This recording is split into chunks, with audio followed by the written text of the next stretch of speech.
ಇರ್ಬೋದು. ಯಾಕೆಂದರೆ ಬೆಳಗಾವಿನಲ್ಲಿ almost all ಎಲ್ಲ ಜನಪ್ರತಿನಿಧಿಗಳು ಒಂದೊಂದು ಕಾರ್ಖಾನೆ ಕಟ್ಕೊಂಡವ್ರೆ, ಕೆಲವರು ಎರಡೆರಡು ಮೂರು ಕಟ್ಕೊಂಡವ್ರೆ. ಬೆಳಗಾವಿನಲ್ಲೇ ಸುಮಾರು 30ಕ್ಕೂ ಹೆಚ್ಚಿನ ಸಕ್ಕರೆ ಕಾರ್ಖಾನೆಗಳಿರೋದು. ಇಲ್ಲ ಇರ್ಬೋದು. ನನ್ನ ಅಭಿಪ್ರಾಯದಲ್ಲಿ ಇವತ್ತು ಈ ರೀತಿ ರೈತರ ಬಗ್ಗೆ ಅಸಡ್ಡೆಯಿಂದ ಬೇಜವಾಬ್ದಾರಿತನದಿಂದ ನಡ್ಕೋತಾ ಇರ್ತಕ್ಕಂಥ ಸರ್ಕಾರದ ನಡವಳಿಕೆ ನೋಡಿದ್ರೆ ಇವರು ರೈತರನ್ನ ಉಳಿಸ್ಬೇಕು ಅನ್ನೋದಕ್ಕಿಂತ ಹೆಚ್ಚಾಗಿ ಅಲ್ಲಿರ್ತಕ್ಕಂಥ ಜನಪ್ರತಿನಿಧಿಗಳ ಕಾರ್ಖಾನೆಗಳನ್ನು ಉಳಿಸಬೇಕು ಅಂತಕ್ಕಂಥದ್ದು ಇವ್ರ ಅಭಿಪ್ರಾಯ ಇದೆ ಅಂತಕ್ಕಂಥ ನನ್ನ ಇಲ್ಲ. ನಾನು ಕಾರ್ಖಾನೆ ಮಾಲೀಕರು ನಾನು ಕರೆದ್ರೆ ಬರ್ತಾರಾ? ಕಾರ್ಖಾನೆ ಮಾಲೀಕರದು ಪ್ರಶ್ನೆ ಇಲ್ಲ. ಇಲ್ಲಿ ಪ್ರಶ್ನೆ, ನಾನು ಇವತ್ತು ಮುಖ್ಯಮಂತ್ರಿಗಳನ್ನ ಮೊನ್ನೆ ಹೇಳಿದ್ದೀನಿ. ಮುಖ್ಯಮಂತ್ರಿಗಳು ಈಗ ಯಾಕೆಂದರೆ HK ಪಾಟೀಲ್ನ ಮೊನ್ನೆ ಕಳಿಸಿದರು. ಅವ್ರು ಏನು ಭರವಸೆ ಕೊಟ್ಟವರು ನನಗಿನ್ನೂ ಗೊತ್ತಿಲ್ಲ. ಮುಖ್ಯಮಂತ್ರಿಗಳ ಹತ್ರ ನಿಮ್ಮ ಮನವಿನ ಹೇಳ್ತೀನಿ ಅಂತೇಳಿ ಬಂದರು. ನಾನು ಮುಖ್ಯಮಂತ್ರಿಗಳು ಏನು ತೀರ್ಮಾನ ಮಾಡ್ತಾರೆ ನಮ್ಮ ಪಕ್ಷ ಕಾಯ್ತಾ ಇದ್ದೀವಿ.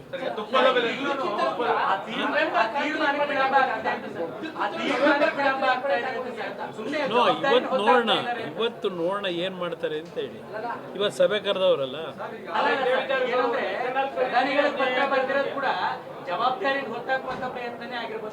ಅದರಲ್ಲಿ ಯಾವ ಸಂಶಯ ಇಲ್ಲ.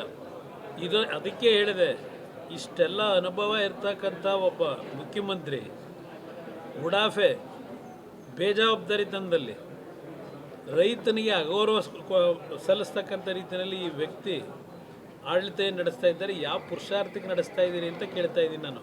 ಸರ್, ಈಗ ಹಿಂದೆನೆ 1966 ಕಬ್ಬು ನಿಯಂತ್ರಣ ಕಾಯ್ದೆ ಅಂತ ಇದೆ ಸರ್. ಅದರ ಪ್ರಕಾರ 14 ದಿವಸದೊಳಗಡೆ ಕಬ್ಬು ಪೇಮೆಂಟ್ ಕೊಡಬೇಕು. ಏನಾದರೂ 14 ದಿವಸ ಆದ ನಂತರ ಇವರೇನಾದರೂ ಮುಂದಕ್ಕೆ ಕೊಡದೇ ಇದ್ದರೆ ಬಡ್ಡಿನೂ ಸಹ ಕೊಡಬೇಕು, ಪ್ರತಿದಿನದ ಲೆಕ್ಕ ಹಾಕಿ ಅಂತಕ್ಕಂಥದ್ದು ಅಗ್ರಿಮೆಂಟ್ ಇದೆಲ್ಲ ಇದೆ, ಕಾಯ್ದೆ. ಆದರೆ ಇವತ್ತವರೆಗೆ ಕಾಯ್ದೆಗಳನ್ನು ಯಾವ ಸರ್ಕಾರದಲ್ಲೂ ಅನುಷ್ಠಾನಕ್ಕೆ ತರೋಕ್ಕಾಗಲಿಲ್ಲ.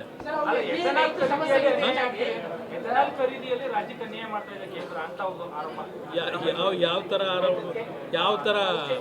270 ಕೋಟಿ ಟನ್ ಲೀಟರ್ ಇದಾದ್ರೆ ಈಗ ಇಲ್ಲಿ ಮಾತಾಡ್ತಾ ಇದ್ದೀರಲ್ಲ, ಅಲ್ಲಿ ನಮ್ಮ ಕೇಂದ್ರ ಸರ್ಕಾರದ ಮುಂದೆ ಬಂದು ಈ ಥರ ಇದೆ, ಡಿಫ್ರೆನ್ಷಿಯೇಟ್, ಆ ರಾಜ್ಯದಲ್ಲಿ ಒಂದು ರೀತಿ ಇದೆ, ನಮ್ಮಲ್ಲಿ ಒಂದು ರೀತಿ ಇದೆ, ನಮಗೆ ತೊಂದರೆ ಕೊಟ್ಟಿದ್ದೀರಿ ಅಂತೇಳಿ ಈ ಕ್ಷಣದವರೆಗೆ ಯಾರಾದರೂ ಹೋಗಿ ಕೇಂದ್ರ ಸರ್ಕಾರದ ಮುಂದೆ ಚರ್ಚೆ ಮಾಡಿದ್ರೆ ಈಗ ಈ ಆಪಾದನೆ ಮಾಡೋರು ಕರ್ನಾಟಕಕ್ಕೊಂದು ಇನ್ನೊಂದು ರಾಜ್ಯಕ್ಕೆ ಇನ್ನೊಂದು ಮಾಡೋಕ್ಕಾಗತ್ತಾ?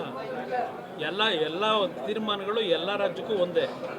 ಇವರು ಸುಮ್ಮನೆ ಕಾರಣಗಳನ್ನು ಕೊಟ್ಕೊಂಡು ಕಾಲ ತಳ್ಕೊಂಡು ಕೂತಿದ್ದಾರೆ. ನನಗೆ ಕ್ರಾಂತಿ ವಿಷಯದಲ್ಲಿ ನಂಬಿಕೆ ಇಲ್ಲ. ಭಾಳ ಜನ ಕ್ರಾಂತಿ ಅಂತ ಚರ್ಚೆ ಮಾಡ್ತಾವ್ರೆ, ಆದರೆ ಕ್ರಾಂತಿನೂ ಆಗಲ್ಲ, ವಾಂತಿನೂ ಆಗಲ್ಲ. ಇಲ್ಲಿ ಇರ್ಬೋದು. ಯಾಕೆಂದರೆ ಬೆಳಗಾವಿನಲ್ಲಿ ಆಲ್ಮೋಸ್ಟ್ ಆಲ್ ಎಲ್ಲ ಜನಪ್ರತಿನಿಧಿಗಳು ಒಂದೊಂದು ಕಾರ್ಖಾನೆ ಕಟ್ಕೊಂಡವ್ರೆ, ಕೆಲವರು ಎರಡೆರಡು ಮೂರು ಕಟ್ಕೊಂಡವ್ರೆ. ಬೆಳಗಾವಿನಲ್ಲೇ ಸುಮಾರು 30ಕ್ಕೂ ಹೆಚ್ಚಿನ ಸಕ್ಕರೆ ಕಾರ್ಖಾನೆಗಳಿರೋದು.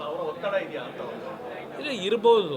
ನನ್ನ ಅಭಿಪ್ರಾಯದಲ್ಲಿ ಇವತ್ತು ಈ ರೀತಿ ರೈತರ ಬಗ್ಗೆ ಅಸಡ್ಡೆಯಿಂದ ಬೇಜವಾಬ್ದಾರಿತನದಿಂದ ನಡ್ಕೋತಾ ಇರ್ತಕ್ಕಂಥ ಸರ್ಕಾರದ ನಡವಳಿಕೆ ನೋಡಿದ್ರೆ ಇವರು ರೈತರನ್ನ ಉಳಿಸ್ಬೇಕು ಅನ್ನೋದಕ್ಕಿಂತ ಹೆಚ್ಚಾಗಿ ಅಲ್ಲಿರ್ತಕ್ಕಂಥ ಜನಪ್ರತಿನಿಧಿಗಳ ಕಾರ್ಖಾನೆಗಳನ್ನು ಉಳಿಸಬೇಕು ಅಂತಕ್ಕಂಥದ್ದು ಇವ್ರ ಅಭಿಪ್ರಾಯ ಇದೆ ಅಂತಕ್ಕಂಥ ನನ್ನ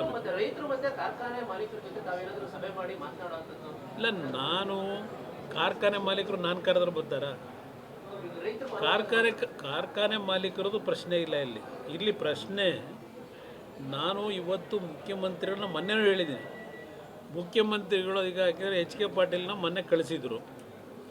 ಅವ್ರು ಏನು ಭರವಸೆ ಕೊಟ್ಟವರು ನನಗಿನ್ನೂ ಗೊತ್ತಿಲ್ಲ. ಮುಖ್ಯಮಂತ್ರಿಗಳ ಹತ್ರ ನಿಮ್ಮ ಮನವಿನ ಹೇಳ್ತೀನಿ ಅಂತೇಳಿ ಬಂದರು. ನಾನು ಮುಖ್ಯಮಂತ್ರಿಗಳು ಏನು ತೀರ್ಮಾನ ಮಾಡ್ತಾರೆ ನಮ್ಮ ಪಕ್ಷ ಕಾಯ್ತಾ ಇದ್ದೀವಿ.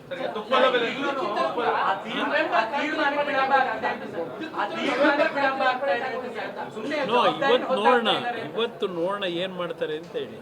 ಇವತ್ತು ಸಭೆ ಕರೆದವರಲ್ಲ,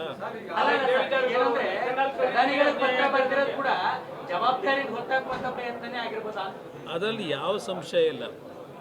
ಅದಕ್ಕೆ ಹೇಳಿದೆ, ಇಷ್ಟೆಲ್ಲ ಅನುಭವ ಇರ್ತಕ್ಕಂಥ ಒಬ್ಬ ಮುಖ್ಯಮಂತ್ರಿ ಉಡಾಫೆ ಬೇಜವಾಬ್ದಾರಿತನದಲ್ಲಿ ರೈತನಿಗೆ ಅಗೌರವ ಸಲ್ಲಿಸ್ತಕ್ಕಂಥ ರೀತಿಯಲ್ಲಿ ಈ ವ್ಯಕ್ತಿ ಆಡಳಿತ ನಡೆಸ್ತಾ ಇದ್ದಾರೆ. ಯಾವ ಪುರುಷಾರ್ಥಕ್ಕೆ ನಡೆಸ್ತಾ ಇದ್ದೀರಿ ಅಂತ ಕೇಳ್ತಾ ಇದ್ದೀನಿ ನಾನು. ಸರ್, ಈಗ ಹಿಂದೆನೆ 1966 ಕಬ್ಬು ನಿಯಂತ್ರಣ ಕಾಯ್ದೆ ಅಂತ ಇದೆ ಸರ್. ಅದರ ಪ್ರಕಾರ 14 ದಿವಸದೊಳಗಡೆ ಕಬ್ಬು ಪೇಮೆಂಟ್ ಕೊಡಬೇಕು. ಏನಾದರೂ 14 ದಿವಸ ಆದ ನಂತರ ಇವರೇನಾದರೂ ಮುಂದಕ್ಕೆ ಕೊಡದೇ ಇದ್ದರೆ ಬಡ್ಡಿನೂ ಸಹ ಕೊಡಬೇಕು. ಪ್ರತಿ ದಿನದ ಲೆಕ್ಕ ಹಾಕಿ ಅಂತಕ್ಕಂಥದ್ದು ಅಗ್ರಿಮೆಂಟ್ ಇದೆಲ್ಲ ಇದೆ, ಕಾಯ್ದೆ. ಆದರೆ ಇವತ್ತವರೆಗೆ ಕಾಯ್ದೆಗಳನ್ನು ಯಾವ ಸರ್ಕಾರದಲ್ಲೂ ಅನುಷ್ಠಾನಕ್ಕೆ ತರೋಕ್ಕಾಗಲಿಲ್ಲ. ಎಥೆನಾಲ್ ಖರೀದಿಯಲ್ಲಿ ರಾಜ್ಯಕ್ಕೆ ಅನ್ಯಾಯ ಮಾಡ್ತಾ ಇದೆ ಕೇಂದ್ರ ಅಂತ ಒಂದು ಆರೋಪ. ಯಾವ ಥರ ಆರೋಪ? ಯಾವ ಥರ? 270 ಕೋಟಿ ಟನ್ ಲೀಟರ್ ಇದಾದ್ರೆ ಬರೀ ಕೇವಲ ಈಗ ಇಲ್ಲಿ ಮಾತಾಡ್ತಾ ಇದ್ದೀರಲ್ಲ, ಅಲ್ಲಿ ನಮ್ಮ ಕೇಂದ್ರ ಸರ್ಕಾರದ ಮುಂದೆ ಬಂದು ಈ ಥರ ಇದೆ, ಡಿಫ್ರೆನ್ಷಿಯೇಟ್, ಆ ರಾಜ್ಯದಲ್ಲಿ ಒಂದು ರೀತಿ ಇದೆ, ನಮ್ಮಲ್ಲಿ ಒಂದು ರೀತಿ ಇದೆ, ನಮಗೆ ತೊಂದರೆ ಕೊಟ್ಟಿದ್ದೀರಿ ಅಂತೇಳಿ ಈ ಕ್ಷಣದವರೆಗೆ ಯಾರಾದರೂ ಹೋಗಿ ಕೇಂದ್ರ ಸರ್ಕಾರದ ಮುಂದೆ ಚರ್ಚೆ ಮಾಡಿದ್ರೆ ಈಗ ಈ ಆಪಾದನೆ ಮಾಡೋರು ಕರ್ನಾಟಕಕ್ಕೊಂದು ಇನ್ನೊಂದು ರಾಜ್ಯಕ್ಕೆ ಇನ್ನೊಂದು ಮಾಡೋಕ್ಕಾಗತ್ತಾ? ಎಲ್ಲ ತೀರ್ಮಾನಗಳು ಎಲ್ಲ ರಾಜ್ಯಕ್ಕೂ ಒಂದೇ. ಇವರು ಸುಮ್ಮನೆ ಕಾರಣಗಳನ್ನು ಕೊಟ್ಕೊಂಡು ಕಾಲ ತಳ್ಕೊಂಡು ಕೂತಿದ್ದಾರೆ.